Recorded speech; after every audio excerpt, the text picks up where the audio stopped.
কত যে ফজিলত, কত যে সম্মান, এইটুকুই যথেষ্ট।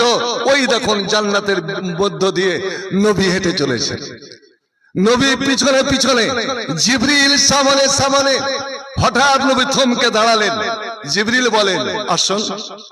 জিবরিল, আগে বলো, জান্নাতে তো আমি আর তুমি, তুমি সামনে আমি পিছনে, কে এটা চলে এলো আমার সামনে এবং তোমার পিছনে, আমার আগে আগে কে একজন যেন হেঁটে চলেছে, ওর পায়ের শব্দটা যেন আমার খুব পরিচিত পরিচিত মনে হচ্ছে, বলো আগে এটা কে? জিবরিল বললেন, বেলাল। বেলালের এত সম্মান, কি এমন আমল করেন? জিবরিল বললেন, ওর আমল এটাই, ও যখনই মসজিদে যান, মসজিদে গিয়ে প্রথম 2 রাকাত সালাত আদায় করেন। ভাই আমার, বসে গেলেন, সম্মান হারা হয়ে গেল। শয়তান যে কত চক্রান্ত করে, ওদিকে আমি যাচ্ছি না। একটা শুধু কথা বলে আমার সভাপতি সাহেব বলে গেলেন, সেটা হলো একটা মশলা আপনাদের কাছ থেকে নিব, ফতোয়া। কি? এই যে রমজান মাস আসছে, নূর মোহাম্মদ সাহেব অনেক কিছু বলে গেলেন। তারাবির নামাজ, এটা সুন্নাত বা নওয়াফিলের মধ্যে, নফল ইবাদত। আপনি জামাতে পড়েন, একাও পড়তে পারেন, বাড়িতে যদি একা একা পড়েন আরো উত্তম। এবার বলুন, আমি যুবক ছেলেদের বলি, তুমি 2 রাকাত করে এই নফল নামাজ পড়ছো গভীর রাতে, 1 রাকাত পড়া হয়ে গিয়েছে, 2য় রাকাতে তোমার কেরাত চলছে বা রুকুতে আছো, এমন সময় তোমার বুড়ো বাবা বা তোমার বৃদ্ধা মা, অসুস্থ মা তোমার নাম ধরে ডাকে, ছেলে অমুক একটু এসো। এবার আপনি চিন্তায় পড়ে গেলেন, আল্লাহ, নামাজ ছাড়ি না বাবার কাছে যাই, নামাজ আদায় করি না নামাজ ছেড়ে মায়ের কাছে যাই, কোনটা করবেন বলেন? আল্লাহ বলছেন, তোর এই নামাজ পড়া লাগবে না, এ নামাজ পড়া লাগবে না, নামাজ আমি চাই না, তুই আগে যা, তোর মা বাবা তুই সেবা কর, ওখানেই আমার সেবা করা হবে। একবার বলো সুবহানাল্লাহ। মা বাবা খুশি তা আমি খুশি, মা বাবা সন্তুষ্ট তা আমি সন্তুষ্ট।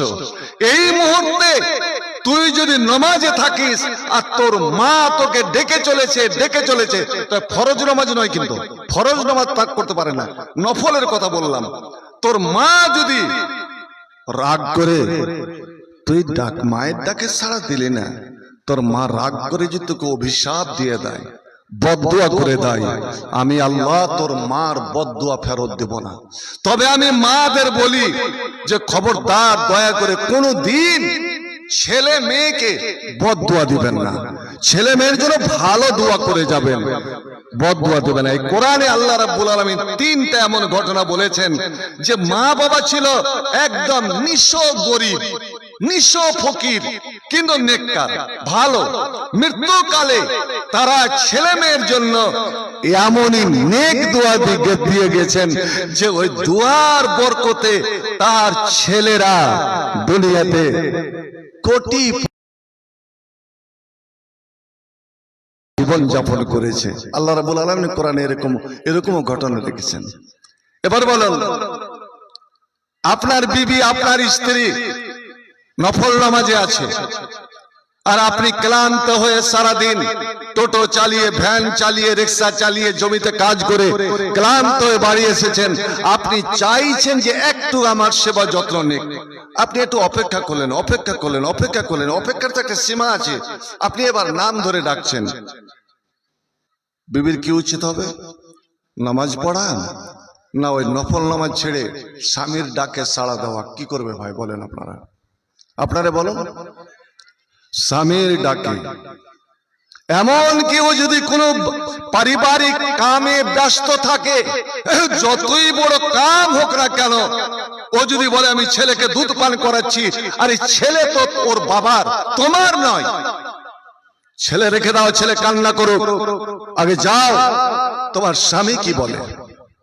ভাই, এটা যদি দুনিয়ার নীতি হয় বাপের ডাকে সাড়া দিয়ে ছেলেকে যদি যেতে হয়, মায়ের ডাকে সাড়া দিয়ে ছেলে মেয়েকে যদি যেতে হয়, স্বামীর ডাকে সাড়া দিয়ে যদি স্ত্রীকে যেতে হয়, এবার আপনারাই বিচার করুন তো।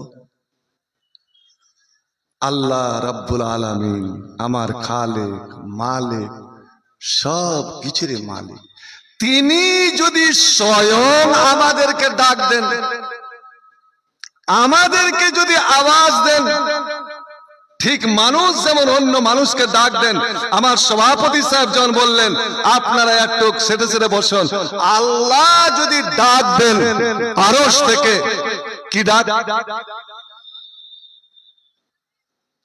এটা কি? এটা মানেন তো?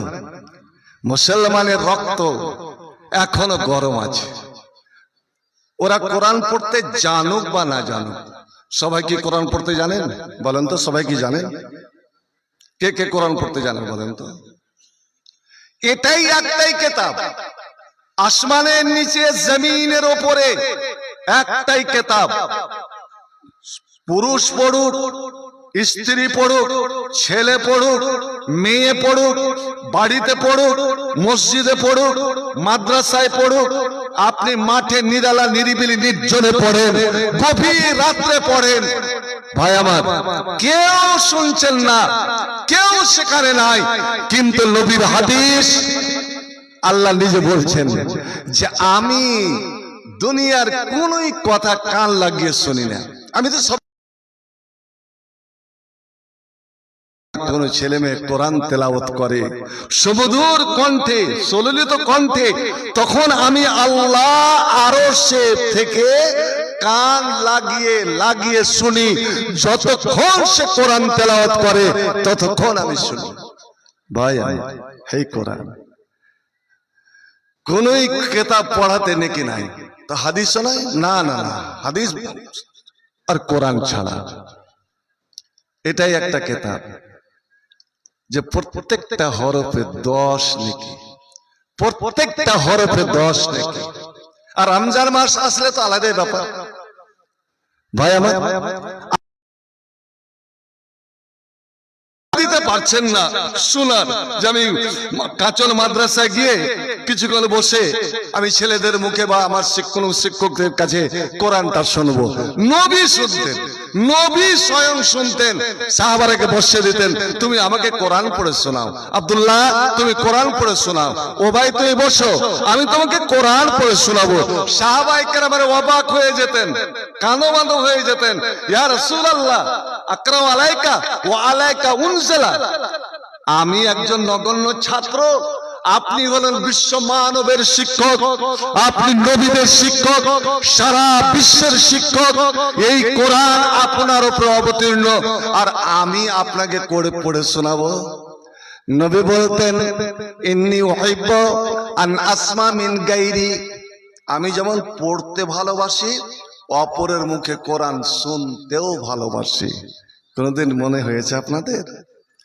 দিয়ে আব্দুল্লাহ পড়তে লেগেছে এমন একটা আয়াত, পড়তে পড়তে যখন ওই আয়াতে গেছেন সূরা নিসার, নবী বলছেন, কিন্তু নবীর হাসবুকা হাসবুকা, আব্দুল্লাহ থেমে যাও থেমে যাও। আব্দুল্লাহ বলছেন আমি যখন কোরআন বন্ধ করে নবীর দিকে তাকালাম, দেখলাম ওয়াইনাহু তাজরিফানে, আল্লাহু আকবার, নিষ্পাপ নবী, যেই নবীর জীবনে তার জন্য জাহান্নামের আগুন হারাম হয়ে গেল। আল্লাহ রাব্বুল আলামিন ওই লোকটাকে জাহান্নাম দিতে পারে না, মামবাকাত মিন খাশিয়াতিল্লাহ, যে আল্লাহর ভয়ে কোরআন শুনে যে আল্লাহর ভয়ে একটু কান্না করলো। ভাইজান এবার বলুন, আপনি কিছুই জানেন না, আমি বলবো কাঁচন মাদ্রাসায় এসে আমার কোন শিক্ষকের কাছে একটু শিখে নেবেন, শিখতে লজ্জা করিয়েন না। মোল্লা সাহেব বলুন তো, নবী যখন মেরাজে গেছিলেন, আল্লাহর কাছ থেকে যখন বিদায় আসছেন, তখন নাকি আল্লাহ ঠিক যেমন বন্ধু বন্ধুর বাড়ি যেতে গেলে কিছু নিয়ে আসে, তো আল্লাহ নাকি আমার নবীকে তিনটা জিনিস উপহার দিয়েছিলেন, তোফা দিয়েছিলেন, প্রাইজ দিয়েছিলেন এই উম্মতের জন্য, আমাদের জন্য। তার মধ্যে এমন দুটি আয়াত এই কোরআনের, এমন দুটি আয়াত মাত্র আপনাকে 1.5 থেকে 2 মিনিট লাগবে। 2 মিনিট আপনি এশারের নামাজ পড়ে বাড়ি গিয়ে বিছানায় বসে বা শুয়ে আউযু বিসমিল্লাহ বলে আয়াত দুটো পড়লেন, আয়াত দুটো পড়ে ঘুমিয়ে যান। আল্লাহ আমার নিজে বলছেন, এরে কাঁচন এলাকার মুমিন মুসলমানেরা, তুই মাত্র 2 মিনিট সময় দিলে, এই দুটো আয়াত তুই পাঠ করলে, এই দুটো আয়াত আমার বিশেষ তোফা, বিশেষ প্রাইজ, বিশেষ উপহার যেটা আমার হাবিবের দ্বারা তোমাদের জন্য দিয়েছিলাম। তুই দুটো আয়াত পাঠ করলি, আমি আল্লাহ সারা রাত জেগে জেগে কোরআন পড়তে গেলে যেই নেকিটা আমি দিতাম, এ দুটো আয়াত তেলাওয়াত করার বিনিময়ে আমি বলতে পারবে না। আমরা তো এমএলএ এমপি নই যে আমাদের দেহরক্ষী, আমাদের বডিগার্ড, সিকিউরিটি গার্ড আছে, দরকার নাই। মানুষকে মানুষ বাঁচাতে, মানুষকে মানুষ রক্ষা করতে পারবে জি ভাই। আচ্ছা, যদি আমি বডিগার্ড নিয়ে ঘুরি, আমি বডিগার্ড নিয়ে চলাফেরা করি, তবে আমার কেউ জীবন নিতে পারবে না, সত্য না? সত্য করে বলেন। বড় বড় মন্ত্রীর বডিগার্ড নাই, ইন্দিরা গান্ধীর ছিল না, মুজিবুর রহমানের ছিল না, বডিগার্ড ছিল। কিন্তু বলুন তো, বডিগার্ড থাকা সত্ত্বেও তারা বোমার আঘাতে, গুলির আঘাতে চলে গেল। হযরতে ইব্রাহিমের বডিগার্ড কে ছিলেন বলেন? ইব্রাহিমকে যখন আগুনে নিক্ষেপ করে, ওর বডিগার্ড কেউ ছিল কি? কেউ ছিল? লাখ লাখ নমরুদের সেনাবাহিনী আগুন জ্বালিয়ে তারা হই হুল্লোড় করছে, জয় নমরুদ কি, জয় নমরুদ কি ধ্বনি। ইব্রাহিমকে এখনই আগুনে নিক্ষেপ করব, জ্বালিয়ে শেষ করে দেব। ইব্রাহিম মুচকে মুচকে হাসে। ফেরেশতা বলেছিলেন, ইব্রাহিম তোমার জীবনের ভয় নাই, তুমি হাসো? কইছে ভয় কেন করব? আগুন কি আমার মালিক? আগুন তো আমার মালিক নয়, আগুন হাতে তো আমার জীবন নাই। আমার জীবন মরণ আপনারাই। আমাদের জীবন মরণ কার হাতে ভাই? জীবনের মালিক, জোরে বলে, জীবনের মালিক, মরণের মালিক, সুখের মালিক, দুঃখের মালিক, কষ্ট, আপনার রিজিকের মালিক, রুজির মালিক কে? তাহলে রুজির মালিক যখন আল্লাহ, এই রুজির জন্য রাত দিন নমাজ রোজা তর্ক করে দিয়ে কেন এত ছোটাছুটি করব? ভাই আমার, অতটুকুই পাবেন। রুজি আপনার কাছে নিজেই চলে আসবে যতটুকু আল্লাহ আপনার ভাগ্যে লিখে দিয়েছেন। আগেই তো ফয়সালা হয়ে গেছে। যখন আমি আপনি মায়ের পেটে ছিলাম, মাত্র 4 মাস বয়স, তখনই 4টা কথা আমার ভাগ্যে লিখে দেওয়া হয়েছে। তার মধ্যে একটা হয়েছে রিজিক, রুজি, খাদ্য। আল্লাহু আকবার। হযরত ইব্রাহিম জোর গলায় বললেন, এই আল্লাহ যদি আমাকে বাঁচাতে চান, আল্লাহ যদি আমার জীবন রেখে থাকেন, এই আগুন কেন? শতবার আমাকে আগুনে নিক্ষেপ করলো, আমার জীবন প্রদীপ নিভাবে না। আর আল্লাহ যদি আমার জীবন উঠিয়ে নিয়ে থাকে, আমার মরণ লেখে থাকে, তবে আগুন কেন? আমি অল্পতেই, সামান্য অগ্নিকুণ্ডেই আমি মারা যেতে পারি। আমার মরণ, আমার জীবন, আমার সব কিছু আল্লাহর হাতে, বিশ্বপ্রভুর হাতে। কে শিক্ষা দিল? এই কোরআন। বন্ধু আমার, হযরতে মুসা যখন সমুদ্র পার হন, কে বডিগার্ড ছিল? আমার নবী হিজরতের রাত্রে যখন বের হলেন, গারে সুরে লুকালেন। ওরা গিয়ে গারে শহরকে ঘিরে নিয়েছে, তবুও দেখতে পেল না। বলেন দেখে আমার নবীর বডিগার্ড কে ছিল রে? এ মুসলমান, এই কোরআন প্রমাণ করে, মুসলমান তোমরা মুসলমান হয়ে যাও, তোমরা মুমিন হয়ে যাও, ভয় করিও না। আমি আল্লাহ স্বয়ং তোমাদের বডিগার্ড হয়ে গেলাম, আমি আল্লাহ স্বয়ং তোমাদের দেহরক্ষী, আমি আল্লাহ তোমাদের হেফাজত করব, রক্ষা করব। একবার জোরে চিল্লা বলুন শুকরিয়া সুরা আলহামদুলিল্লাহ। মান কারাহুমা লাইলাতান কাফাতাহু, যে ব্যক্তি রাত্রে পড়ে নিল ওই দুটো আয়াত, আল্লাহ বলছেন আমি সারা রাত তার পরিবারের, তার বাড়ির, তার ওই বাড়ির ধন সম্পত্তির সব কিছুরই রক্ষণাবেক্ষণ করব আমি আল্লাহ। আমি ও ঘুমিয়ে রইবে, আমার বান্দা রইবে ঘুমিয়ে, আর আমি আল্লাহ ফেরেশতার দ্বারা তার বাড়ির আমি পহরাদারি করিয়ে নিব। একবার সুবহানাল্লাহ বলা যাবে না? এই আল্লাহ এই কোরআনে কয়টা সূরা আছে ভাই? 114টা। একটা সূরা আছে, ওই সূরাতে আয়াত আছে মাত্র 22টা আয়াত আছে।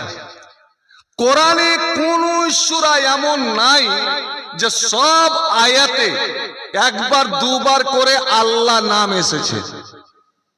কিন্তু এই কোরআনে এমন একটা সূরা, এমন মিষ্টি সূরা, যাতে মাত্র 22টি আয়াত আল্লাহ রাব্বুল আলামিন কারি অভিযোগ, একটা মেয়ে ছেলের অভিযোগ শুনে আল্লাহ আরশ থেকে মেয়েটার কান্না শুনে বরদাস্ত করতে পারলেন না।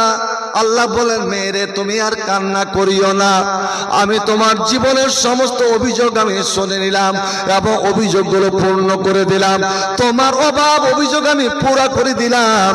যাও, আমি এই সূরাটা তোমার জন্য অবতীর্ণ করলাম, তোমার এবং তোমার স্বামীর জন্য। আমি 22টি আয়াত দিলাম, আর এই 22টি আয়াতের মধ্যে প্রত্যেকটি আয়াতে একবার, দুইবার, তিনবার করে আল্লাহ নামটা এসেছে। আল্লাহ, এই আল্লাহ নাম এতই মিষ্টি, এতই পাওয়ারফুল, এতই শক্তিশালী, যা আপনি যখন বাড়িতে ঢুকবেন বিসমিল্লাহ বলে শয়তান মুখ থুবড়ে পড়ে আর বলে পালা পালা, এই বাড়িতে আমাদের থাকা হবে না, এই বাড়িতে আমরা রাত বাস করতে পারবো না, এই বাড়িতে খানা পাবো না, কারণ এটা আল্লাহর সৈনিকের, আল্লাহ ওয়ালার বাড়ি।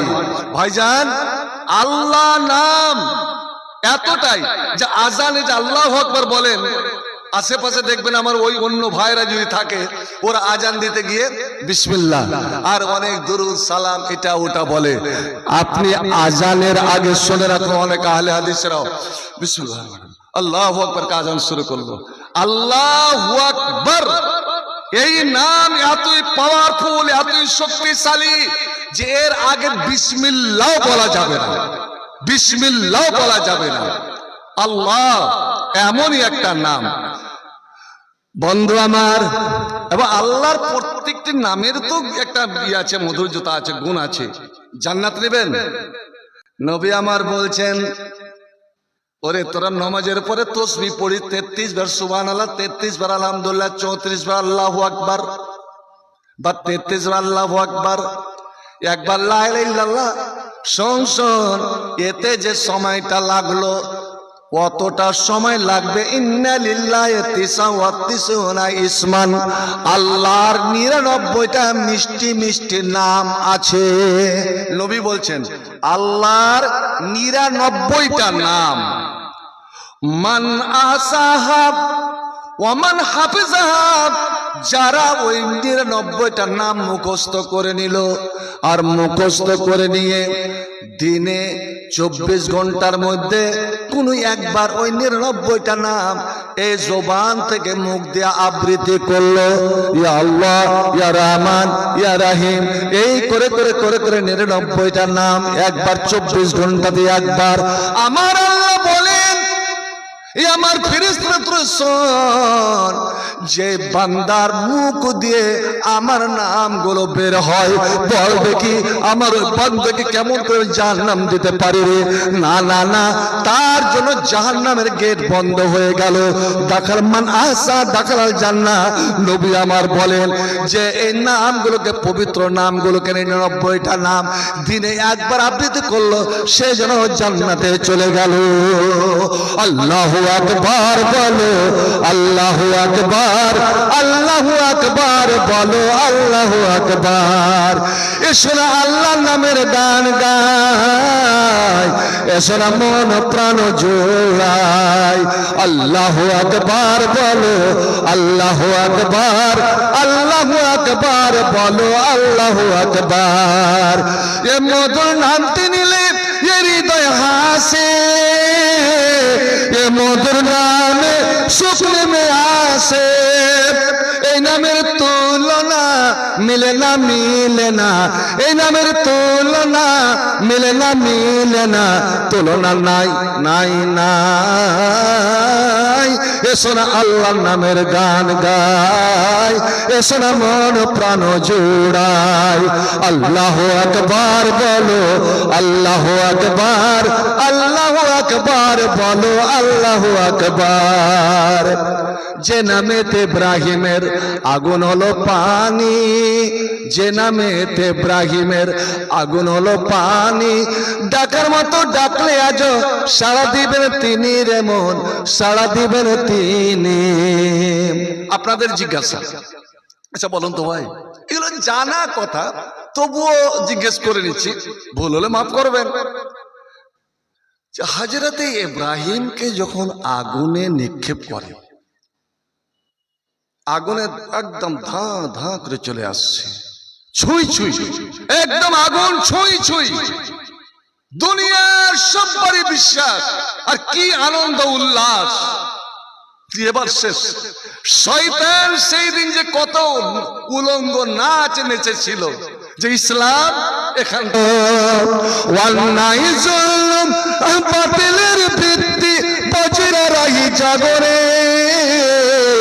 কুফরির বুনিয়াদ ভাঙ্গরে, কোরআনের শান বড় শক্তি, কেড়ে লাই মুসলমানের অধিকার। বাবরে ঔষধ পাই না, পথে পথে পড়ে আছে অসহায় সমাজের ওরা।